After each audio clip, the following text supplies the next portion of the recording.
warahmatullahi wabarakatuh. Selamat pagi anak-anak. Gimana nih kabarnya hari ini? Sehat semua ya?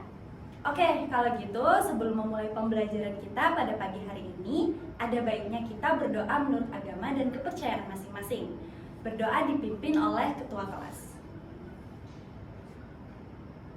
Baik, terima kasih kepada ketua kelas yang telah memimpin doa supaya pembelajaran hari ini lancar dan materinya dapat bermanfaat bagi kehidupan kita sehari-hari. Oke, kalau gitu Ibu mau nanya nih, siapa yang tidak masuk pada pagi hari ini? Hadir semua? Wah, tampaknya pada semangat buat belajar di pagi hari ini pelajaran bahasa Indonesia.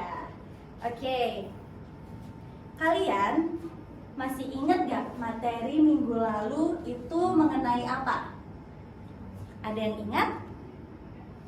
Ya, benar sekali. Kita minggu lalu belajar tentang teks cerita rakyat. Ada yang masih ingat teks cerita rakyat itu apa? Oke, boleh mungkin Mbak Iva? Ya, benar sekali Mbak Iva. Ternyata masih pada ingat materi minggu lalu. Kalau gitu strukturnya ada yang masih ingat nggak? Mbak Ain, iya silahkan Mbak Ain. Oke, ada yang mau menambahkan strukturnya kayaknya kurang lengkap deh tadi. Iya, ada kodenya juga. Jadi struktur teks cerita rakyat itu ada orientasi, komplikasi, resolusi, dan juga koda. Nah, kayaknya kalian masih banyak mengingat materi tentang minggu lalu ya. Artinya apa? Kalian setiap minggu itu semangat belajar untuk meningkatkan prestasi kalian. Tidak hanya di dalam kelas, tetapi juga di luar kelas. Gitu ya. Nah, hari ini Ibu mau tanya kepada anak-anak semuanya sebelum kita masuk ke materi kita.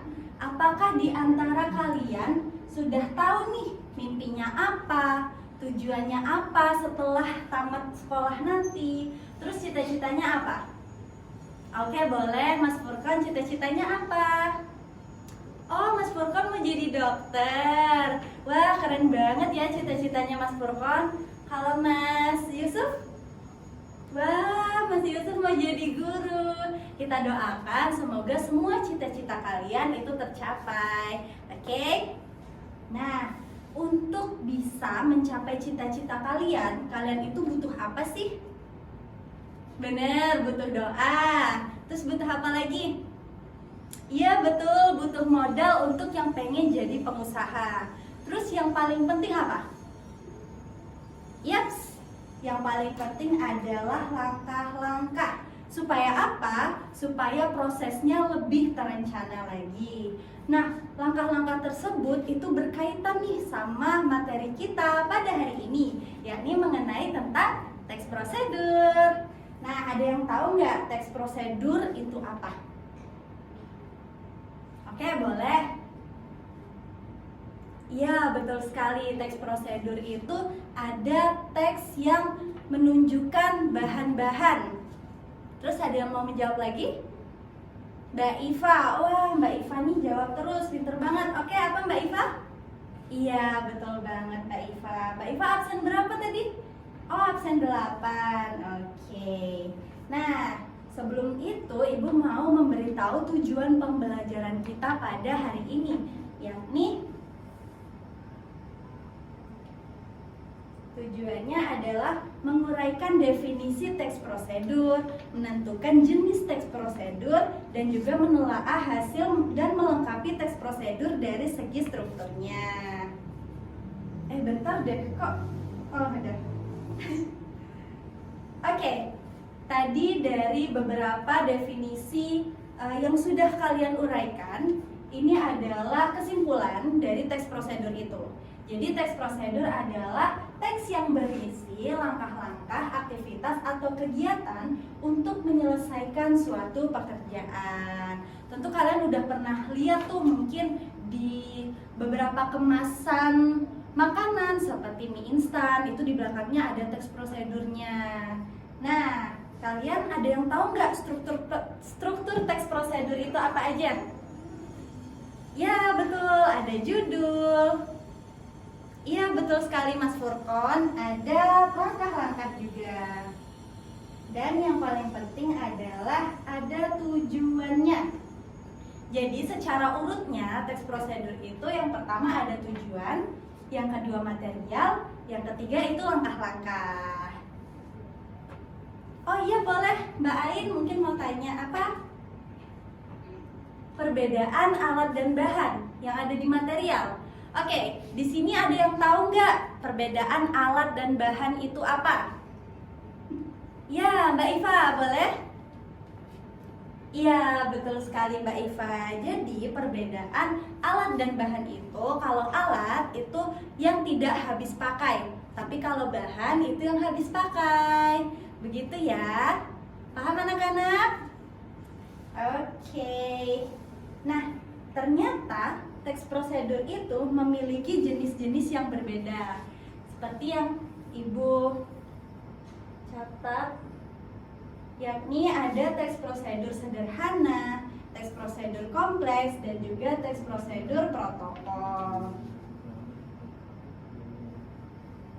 Ibu punya satu contoh teks prosedur nih yang warnanya beda-beda. Ini ada merah, ada kuning, ada biru. Ibu mau kita sama-sama untuk menebak struktur teks apa sih yang ada di sini. Kalian kan tadi udah tahu nih kalau struktur teks prosedur itu ada tujuan, ada langkah-langkah, ada material, dan juga ada langkah-langkah. Nah, dari judulnya cara membuat pisang goreng. Kalau yang merah itu struktur teksnya apa? Ada yang mau mengajukan diri? Ya, Mas Furkon, boleh? Benar sekali.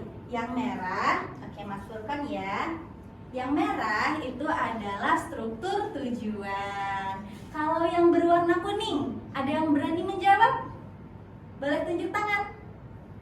Oke, Mas Yusuf. Iya, betul sekali, ini adalah materialnya. Otomatis yang berwarna biru adalah langkah-langkah.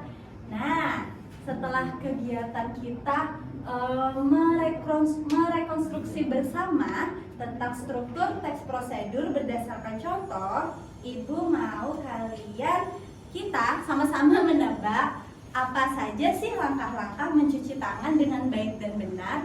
Tapi sebelum itu Ibu mau tanya, kalau misalkan mau mencuci tangan itu kita butuh apa aja? Ya betul, Ais, kita butuh tangan kita. Terus yang kedua kita butuh, ya kita butuh air. Wah, keren-keren banget ya anak kelas ini, Ais dan Yin. Oke, untuk mencuci tangan, langkah-langkah yang wajib kita lakukan adalah, ada yang berani nunjuk tangan? Oke, apa itu Mbak Yin? Iya, kita harus buka kerannya dulu, betul. Memang kita harus membuat semuanya itu dari langkah pertama kali. Kemudian yang kedua, iya, kita harus mengambil sabun. Terus ada lagi yang mau menambahkan? Iya, betul sekali. Kita harus mencuci seluruh bagian tangan. Oke, Mas Furkon keren banget. Nah, kalian kan udah tahu nih cara mencuci tangan dengan baik dan benar, tapi itu diucapkan secara lisan. Karena kita sudah belajar mengenai struktur teks prosedur, maka Ibu mau kalian untuk membuat teks prosedur mencuci tangan dengan baik dan benar sekarang. Gak apa-apa ya, sekarang Ibu akan kasih lembar kerja kalian.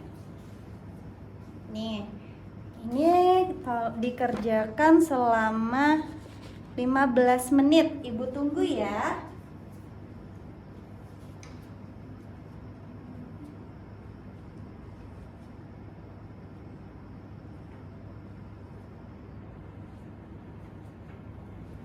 Oke, 15 menit sudah berlalu. Saatnya untuk Bukan mengumpulkan tugasnya, tapi ibu mau kalian untuk menukarkan tugasnya dengan teman sebangku kalian.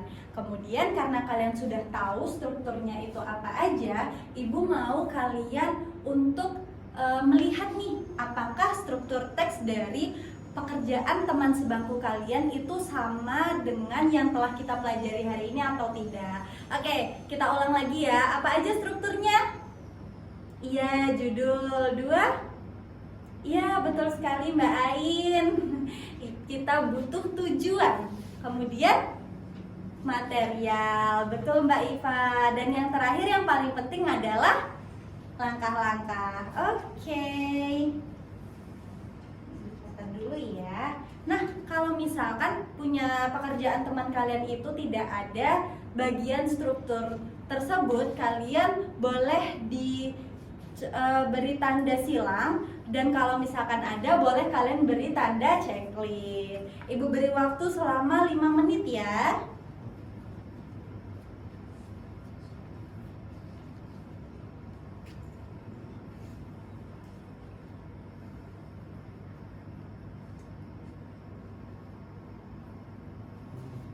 Oke, sudah ya. Nah, mungkin boleh dikumpulkan ke meja paling ujung sebelah kanan dulu, nanti ibu ambil setelah pembelajaran selesai. Oke, setelah itu kita akan diberikan tugas. Jadi kalian tuh di sekolah tidak hanya belajar tentang teks prosedur saja, tapi ibu mau kalian di rumah juga membuat tentang teks prosedur kompleks kegiatan sehari-hari. Oke, tugasnya bisa dipahami ya. Apakah ada pertanyaan? Oke, kalau gitu pembelajaran kita pada hari ini itu sudah selesai. Yeay. Nah, dari pembelajaran hari ini ibu mau tanya deh sama kalian semua. Apakah kalian memahami materi tentang teks prosedur? Oke, coba ibu tanya siapa yang masih ingat tentang definisi teks prosedur. Oke, boleh Mas Yusuf. Wah, Mas Yusuf keren sekali ya. Berarti Mas Yusuf dari tadi menyimak pelajaran yang kita diskusikan bersama-sama. Oke, kemudian strukturnya kita sebutkan secara bersama-sama. Yang pertama ada judul. Yang kedua ada tujuan. Kemudian ada material, dan yang terakhir langkah-langkah. Oke, ternyata materi hari ini kalian sudah menguasai dengan sangat baik semuanya. Nah, untuk minggu depan tugasnya jangan lupa dikerjakan dan juga dikumpulkan di jam yang sama pada pagi hari sebelum kita memulai pembelajaran. Oke, dapat dipahami ya? Gimana pembelajaran hari ini sama Ibu? Apakah menyenangkan? Oke, kalau gitu minggu depan Ibu akan memberikan media pembelajaran yang lebih menarik lagi. Supaya apa? Supaya kita tidak bosan belajarnya. Kalau minggu ini kita menggunakan PPT, minggu depan Ibu akan membawakan sebuah video untuk lebih mempermudah pembelajaran kita. Oke, kalau begitu Ibu akan menutup pembelajaran hari ini dengan berdoa menurut agama dan kepercayaan masing-masing. Berdoa dimulai. Selesai. Oke, kalau gitu jaga kesehatan. Sampai jumpa minggu depan dan semangat terus belajarnya. Wassalamualaikum warahmatullahi wabarakatuh.